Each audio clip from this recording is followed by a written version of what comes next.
रोजगार सृजन को लेकर के भी बहुत जल्द अब पुलिस की बहाली की दौड़ शुरू होगी। उसकी लगभग पूरी तैयारी कर ली जा चुकी है और इस महीने के आखिरी तक जो 15 लाख 18 लाख आवेदन मिले हैं सिपाही के, उसकी भी आप बहाली की प्रक्रिया शुरू कर लीजिए, शुरू हो जाएगी। तो कई सारी चीजें, अभी कुछ दिन पहले 1,500 शिक्षकों को हम लोगों ने नियुक्ति दिया। कई सारे नियुक्तियां अभी बहुत तेजी से शुरू होने जा रही है। जब हम लोग काम करने शुरू किए, हमारे विपक्षियों ने टांग खींचना शुरू कर दिया और नतीजा ये हुआ कि हमको जेल में भी डाल दिया। तो स्वाभाविक रूप से काम करने में दिक्कत होता है। ये 5 साल तो कोरोना और विपक्ष से लड़ते झगड़ते ही हम लोग का पार हो गया, लेकिन इसके बीच में भी हम लोगों ने जन कल्याण की योजनाओं को बंद नहीं किया, ना बंद होने दिया। अब आज इस राज्य में बूढ़ा बुजुर्ग लोग दिन गिनता है कि कब 5 साल, मेरा 50 साल पूरा होगा और हमको पेंशन चालू हो जाएगा। इससे पहले बूढ़ा बुजुर्ग लोग दलालों के चक्कर में पेंशन कार्ड बनाते बनाते इस धरती से पार हो जाता था, पेंशन नहीं मिलता था। आज कोई बूढ़ा बुजुर्ग बिना पेंशन का नहीं है और अब आने वाला समय में कोई महिला एक भी नहीं बचेगी जिसको पेंशन नहीं मिलेगा, सभी महिलाओं को पेंशन मिलेगा।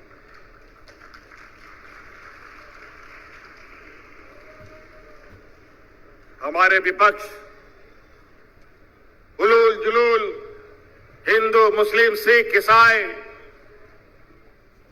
करके अपना राजनीतिक रोटी सेकने का प्रयास करता है। काम वो करता नहीं है, खाली हिंदू मुस्लिम करता रहता है और हम लोग को दिग्भ्रमित करता है। हिंदू मुस्लिम करते करते तो इन लोगों ने विगत लोकसभा चुनाव में 2-4 दांत इन लोग के झड़ गए। अगर आगे से ये काम ये लोग करते रहे तो विधानसभा में भी झंडा ढोने वाला नहीं मिलेगा इन लोग।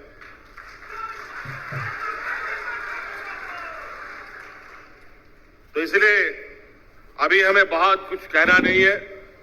आज इस ग्रिड का उद्घाटन है, इस उद्घाटन के पश्चात ये उद्घाटन मात्र नहीं हो, मैं विभाग के पदाधिकारियों को कह देना चाहता हूं, उद्घाटन हो गया तो इसका मतलब ये नहीं कि हाँ सब कुछ हो गया। ये सुचारू रूप से भी चलना चाहिए और उसमें ब्रेकडाउन भी कम से कम होना चाहिए, ये भी सुनिश्चित होना चाहिए।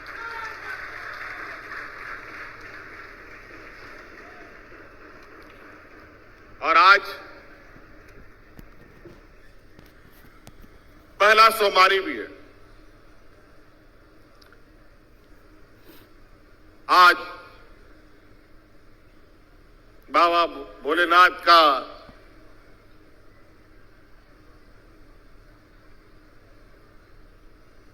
आज के दिन से हमारे राज्य में श्रावणी मेला आयोजित होता है, जहां करोड़ों श्रद्धालु आते हैं। आज जलाभिषेक का भी दिन है। हमारे इस संतान परगना में भी बरेट में ही, राजमहल में ही हम लोगों का शिवगादी पर्यटक स्थल है, जहां भोले बाबा का भव्य दर्शन भी लोग करने आते हैं। जलाशय भाई वहां करने आते हैं, जल चढ़ाने आते हैं, अलग अलग राज्यों से भी आते हैं, लोकल भी लोग आते जाते हैं, आसपास जिलों से भी आते हैं, लाखों लोग भी वहां आते हैं।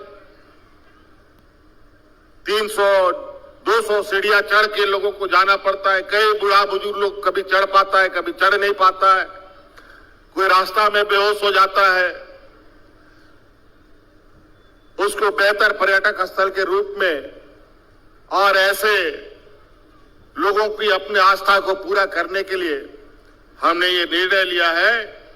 अब हम लोग उस जगह पर सीढ़ियों के साथ साथ रोपवे का भी हम लोग योजना लगाने का काम करेंगे,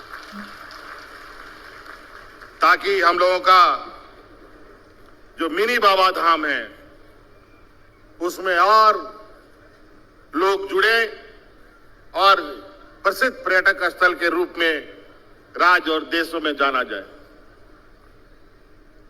कई योजनाओं का शिलान्यास उद्घाटन यहां हुआ, कई शिलान्यास उद्घाटन अभी हम लोगों ने राजमहल में किया, गंगा कटाव को भी देखा। अभी हर साल बाढ़ से राजमहल उधवा कहीं ना कहीं बड़ी मुसीबतों में फंसे रहते हैं।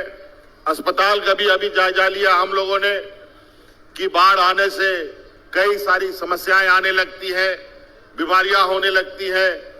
उसके लिए आने वाले समय में आप निपटारा पाया जा सके।